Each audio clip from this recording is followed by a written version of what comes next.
জীবনের শেষ প্রান্তে ভিডিওটা অবশ্যই দেখে যাবেন সবাই। বয়সে মৃত্যুর প্রহর গুনছেন বৃদ্ধ আবুল কাশেম।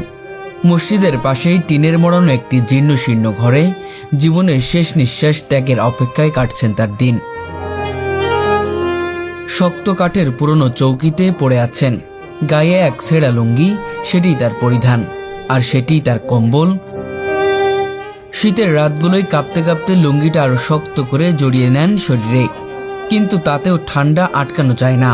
তার ঘরে নেই কাঁথা, নেই চাদর, নেই এক চিলতে উষ্ণতার আশ্রয়। বয়সের ভারে নুয়ে পড়েছেন তিনি। ভিডিওটা ভালো লাগলে অবশ্যই শেয়ার করবেন, পাটি এর সাথে ভালো দিবেন। পার হতে হয়, সামান্য দূরত্ব পেরোতেও সময় লাগে অনেকটা। তবুও প্রতিদিন মসজিদের আজান শুনলেই ধীরে ধীরে উঠে দাঁড়ান, কষ্টে হেঁটে উজু করেন, নামাজে দাঁড়ান। আল্লাহর প্রতি এই ভালোবাসাই তাকে আজও বাঁচিয়ে রেখেছেন। নামাজ কালাম পড়ে খুব ভালো মানুষ, সৎ মানুষ। এমনি তো মানে অন্য কেউ আমার নাই, এটা ক্লাস জানি না, দুটো কলা কিনে এসে গেছে। তার ছোট্ট ঘরটির চারিদিকে মরিচে ধরা টিন, ফুটো ছাউনি দিয়ে বৃষ্টি নামলেই ভরে যায় পানি।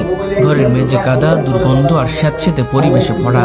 এমন পরিবেশে কেউ একদিন থাকলেই অসুস্থ হয়ে পড়বে, অথচ তিনি বছরের পর বছর ধরে এখানেই কাটিয়ে দিচ্ছেন একাকী জীবন।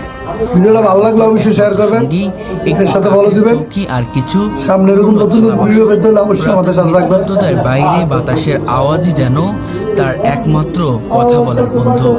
ওই মুরব্বী তো সবাই ভালো থাকবেন, সুস্থ থাকবেন। আসসালামু আলাইকুম। আসলে উনি আধ্যাত্মিক মানুষ বলে আমাকে মনে হয়। উনি চলাফেরা করে, কার সাথে কোনো কথাবার্তা বলে না, কাউ কিছু চাইও না। উনি একা একা থাকে মসজিদের পাশে একটা ছোট একটা কুড়ে ঘরের মধ্যে, ঝড় বৃষ্টি অপেক্ষা করে। তা ওনার পরিবার কোনো সদস্য তো কোনো খোঁজখবর নিয়ে দেন, এটা আমাদের কাছে মনে হয় আধ্যাত্মিক মানুষই বলে মনে হয় আমার কাছে। স্ত্রী সন্তানরা বহু বছর আগে ছেড়ে চলে গেছেন। সেই থেকেই শুরু হয়েছে তার একাকী সংগ্রামের নতুন অধ্যায়। একসময় ছিলেন পরিশ্রমী মানুষ, নিজের ঘামে রোজগার করে জীবন চালাতেন। কখনো কলা বিক্রি করতেন, কখনো ছাতা ঠিক করতেন, কখনো আবার দিনমজুরের কাজ। তীব্র রোদে ঝড় বৃষ্টিতে কাজ করেছেন নিরন্তর, কিন্তু কারোর কাছে হাত পাতেননি কখনো। ভিক্ষাবৃত্তি নয়, পরিশ্রম ছিল তার জীবনের ধর্ম।